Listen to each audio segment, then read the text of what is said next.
आप फिल्में वैसे देखते हैं कभी अन्ना? अभी मैं फिल्म नहीं देखता। पहले देखते थे? पहले देखता था। मेरी उम्र थी 13-14 साल की, तब मैं फिल्म देखता था। अच्छा। और भी ऐसा देखता था कि नया फिल्म का फर्स्ट शो। अरे क्या बात है। अगर फर्स्ट शो चला गया तो मुझे इंटरेस्ट नहीं आता फिर। क्या बात है, सबसे पहले देखनी है उस टाइम पर। अन्ना मैं आपको कुछ फोटोग्राफ्स दिखाऊं, आप पहचानेंगे कौन है? ये अन्ना टीवी में, इनको पहचानते हैं आप? हाँ, दिलीप कुमार जी है। अरे क्या बात है। और दूसरी एक और दिखाइए अन्ना, इनको पहचानते हैं आप? ये उस टाइम पर इतना नहीं थे। इनका नाम पता है आपको? हाँ, नाम तो अभी भूल गया है। लेकिन जानता हूँ। अन्ना ये शाहरुख खान है। शाहरुख खान है। अन्ना इनको पहचान रहे हैं आप? वैजयंतीमाला है ये। अपना वो दिलीप कुमार और वैजयंतीमाला साथ में थे ना फिल्म में। जी जी। नया दौर में कौन थे? नया दौर। क्या बात है, नया दौर में जी।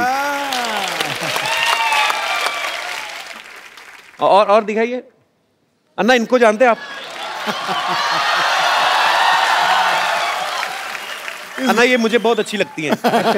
मतलब अच्छे तरीके में अच्छी लगती है, मतलब बहुत अच्छा काम करती हैं ये। अच्छा। अन्ना ये दीपिका पादुकोण है। दीपिका बहुत प्यारी है ना। ओके। पर अन्ना उस समय आपको कौन सी हीरोइन ज्यादा मतलब अच्छी लगती थी आपको, खूबसूरत? नहीं, उसमें क्या है ये जैसे हीरोइन है तो मैं उनका काम पर देखता था, उनके हाव भाव, उनके एक्टिंग, वो मुझे जो पसंद आते थे जी। देखने के लिए अच्छे लगते, ये मुझे अच्छे नहीं, उनका काम। कप्पू क्या है? वो किशन जी आने वाले थे, आए क्या?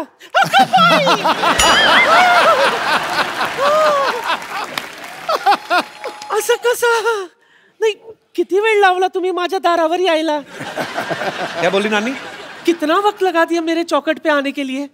नानी ये अन्ना हजारे जी हैं। दुनिया के लिए। मैं तो उनको तब से जानती हूँ जब ये किशन बाबूराव हजारे हुआ करते थे, है ना? मुंबई में इनकी फूलों की दुकान थी। अच्छा। हाँ, ये देखिए मैं आपके लिए क्या लाई हूँ।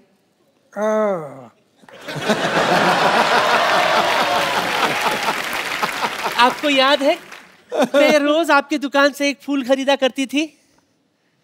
अभी तो 60 साल बीत गए, अभी कहाँ याद करोगे? रोज इनके दुकान से एक एक फूल इकट्ठा किया करती थी मैं, फिर उसका वरमाला बनाती थी। फिर एक दिन गाय आकर पूरा पूरा वरमाला खा गई। मेरा सपना धरा का धरा रह गया। लेकिन सच कहूं, मुझे उस बात का बिल्कुल भी अफसोस नहीं है। मुझे तो इस बात की खुशी है कि अगर आपकी शादी होती ना, वो लड़की बहुत खुशनसीब होती, क्योंकि उसको खाना कम बनाना पड़ता था ना, क्योंकि हर वक्त आप तो अनशन पे बैठे रहते है ना? नानी इनको घर नहीं बसाना था ना, इनको देश बसाना था, इसलिए उन्होंने शादी नहीं की। लेकिन मेरे अरमान तो अधूरे रह गए ना। हाँ? Anyway, मुझे इस बात का बहुत अफसोस है कि मैं आपकी नहीं हो सकी, लेकिन इस बात की खुशी है कि आप देश के हो गए।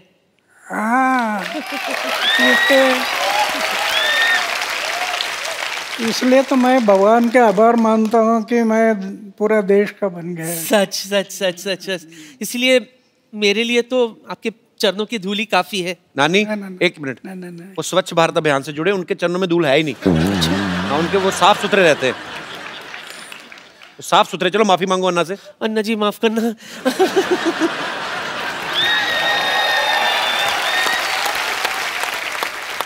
अच्छा अन्ना, हमने सुना है कहीं पे आपके बारे में पढ़ रहे थे, तो ऐसे सुना था कि फौज में जब आप भर्ती होने गए तो जो मापदंड होते हैं प्रॉपर की, हाँ फिजिकल फिटनेस और ये सब चीजें, तो एक दो चीजों में शायद आप पास नहीं हुए थे, तो उसके बावजूद भी उन्होंने आपको फौज में भर्ती किया, तो उसके पीछे क्या कारण था ना? 1962 में चाइना ने हमारे ऊपर हमला किया जी। हमारे बहुत जवान मारे गए। अच्छा। और फिर देश को लगा कि जवानों की जरूरत है।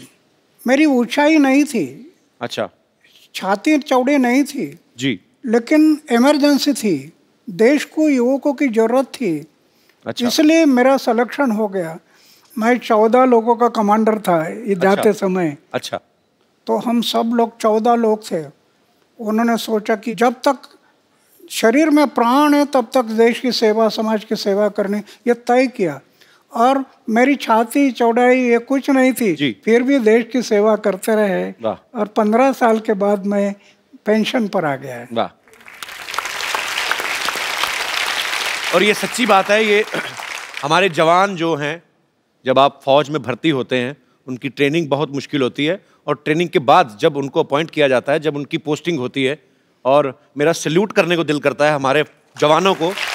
और हमारी पूरी टीम की तरफ से हमारी कभी कोशिश रहेगी कि हम अपने देश के जवानों के लिए ज़रूर एक अच्छा सा शो ऑर्गेनाइज करें। और बहुत दुख होता है जब हमें कभी ऐसी न्यूज़ सुनने को मिलती है कि सरहद पे या कहीं पे भी हमारे देश के जो जवान हैं, उन्होंने देश के लिए अपनी शहादत दी। हम उनके परिवारों के साथ हैं, हमारी शुभकामनाएं उनके साथ हैं। बहुत बहुत शुक्रिया।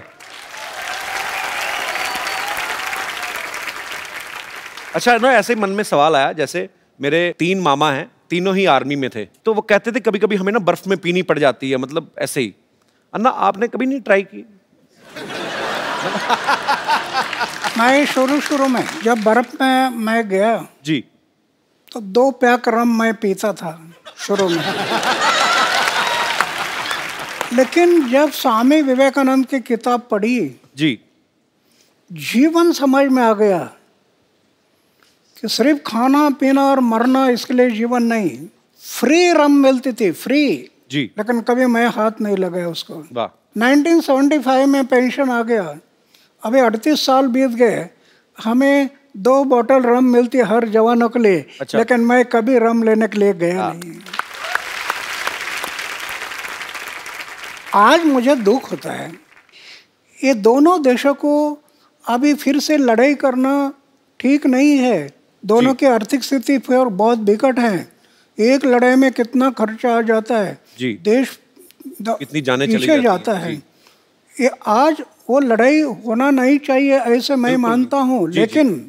लेकिन अगर पाकिस्तान नहीं मानता है तो 79 ईयर मेरा एज हो गया, और जरूरत पड़ी तो फिर मैं सीमा पर जाने के लिए तैयार हूँ। क्या बात है। और पप्पू शर्मा, ओहो, वाह वाह वाह वाह, हमारे तो भाग्य ही खुल गया अन्ना, आप हमारे मोहल्ले में आए। देखिए मैं आपके लिए चाय लेकर आया हूँ। अन्ना चाय पीते नहीं है, उनको जूस पिलाओ, बेवकूफ आदमी। जूस तो इनको बड़े बड़े लीडर नहीं पिला सके, मुझसे क्या पियेंगे ये। देखा बाजी, आज पहली बार इसने फंबल नहीं मारा आके। पूरी लाइनें कड़क करके बोलनी है। ये मतलब ये अन्ना के पास आने का जादू है, ये आदमी में अपने आप कॉन्फिडेंस आ जाता है। और मैंने इनसे ये सारी चीजें सीखी हैं। इनसे तो मैंने सादा जीवन जीने का, उबलते हुए विचारों को। ओए, उबलते विचार नहीं, उच्च विचार। हाँ तो अब मेरा काम चाहेगा, मेरे विचार तो उबलेंगे ही ना।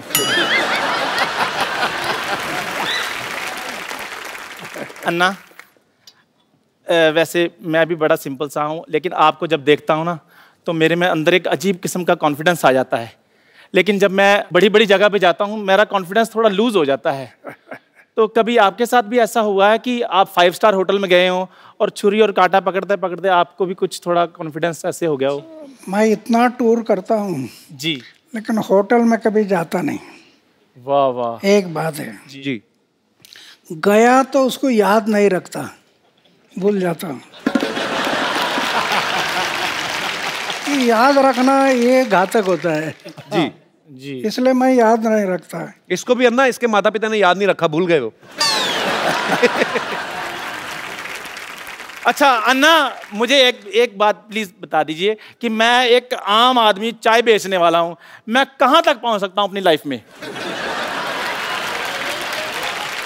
अरे हमारे देश का उदाहरण है ना जी, चाय बेचने वाला आदमी भी पंतप्रधान बन सकता है ना। क्या बात है। अन्ना, आशीर्वाद दे दीजिए ताकि मैं अपनी लाइफ में बहुत ज़्यादा आगे बढ़ूं। Thank you very much, thank you very much.